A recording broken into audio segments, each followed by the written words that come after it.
Public infrastructure often sits completely frozen mid-construction. The money is allocated and the need is clear, yet the execution stalls. The modern economy has four highly motivated pillars. Investors want yield, governments need work done, vendors need capital, workers need jobs. All four groups possess exactly what the others require, yet structural pathways prevent them from interacting effectively. They operate in silos, unable to connect. Venra functions as the operating layer built directly between public money and real-world execution. Government and civic work provides one of the largest, most stable cash flow environments. The inefficiency within that environment creates the opportunity. There is a persistent assumption that public sector contracts are risky investments, bogged down by bureaucracy and unreliable operators. Standard private market failures occur when a company has no demand, no buyer, and no cash flow. Government work operates on the opposite premise. The buyer exists, the budget is allocated, the scoped work is already on the table. Cities require their roads cleaned, counties require vendors to staff facilities, agencies require specific contracts to be fulfilled.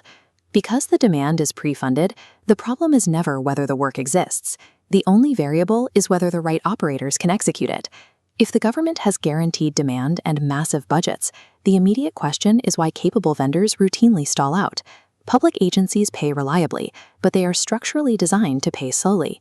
Here is the public procurement cycle. Agency issues scope, vendor performs work, submits documentation, agency verifies, and payment is released. This final sequence creates a 30 to 90-day delay, known as the float gap. Vendors front cash for payroll long before the invoice clears. This specific working capital strain is the primary reason capable vendors lose contracts. They cannot survive the float. Vendor failure in public work is a mathematical timing problem. Venra steps into this timing problem by injecting capital to strictly bridge the float gap for awarded vendors. We deploy capital strictly toward awarded work. This avoids the use of funds for broad founder discretion or experimental startup burn. Funds pay for payroll float, heavy equipment purchases, and invoice bridge coverage. This forms our first revenue channel, vendor funding. Returns are generated via fixed participation fees and fulfillment spreads tied directly to contract execution. This execution-linked deployment takes dormant, trapped public contracts and converts them into active yield for our capital partners. Bridging the financial gap is one step. Vendors still face the physical constraints of sourcing labor and materials. Through our Each One system, funded vendors pull from the Venra labor network first. This creates revenue channel 2. Deploying capital creates real labor demand linked to specific contracts, generating workforce placement revenue for the platform.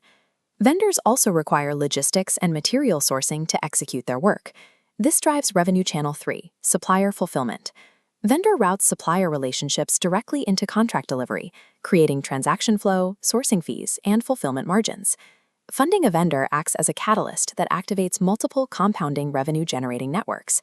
One structural failure point remains. Most scaling vendors lack the rigorous back-end structure required to survive government compliance. Vendor takes over this operational burden through Revenue Channel 4, vendor infrastructure. We provide compliance support, documentation systems, and execution oversight. Supplying this back-end scaffolding generates a steady stream of recurring infrastructure revenue for the platform. This structural control generates yield while protecting and de-risking the capital deployed to bridge the initial float. Consistent execution leads to Revenue Channel 5, performance-based expansion.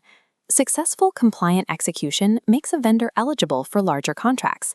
This increases the velocity of capital, labor, and supplier demand across the ecosystem. By centralizing the infrastructure layer, Venra engineers the execution risk out of scaling a public vendor. From the perspective of an institutional investor, the mechanics of this operating layer offer a distinct proposition. By solving the physical execution and financial float bottlenecks, the system removes demand risk and buyer risk. Execution risk is the only remaining variable, which Venra actively manages and collateralizes through its infrastructure controls.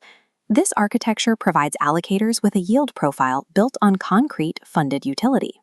Beyond investor returns, the macroeconomic outcome of this system is physical. The Venra ecosystem produces tangible physical value across the supply chain. The sequence is chronological and concrete. A vendor gets funded, a contract is fulfilled, workers are hired, suppliers are paid, communities receive their services. This unbroken chain of events defines actual, ground-level economic circulation. Venra serves as the infrastructure that makes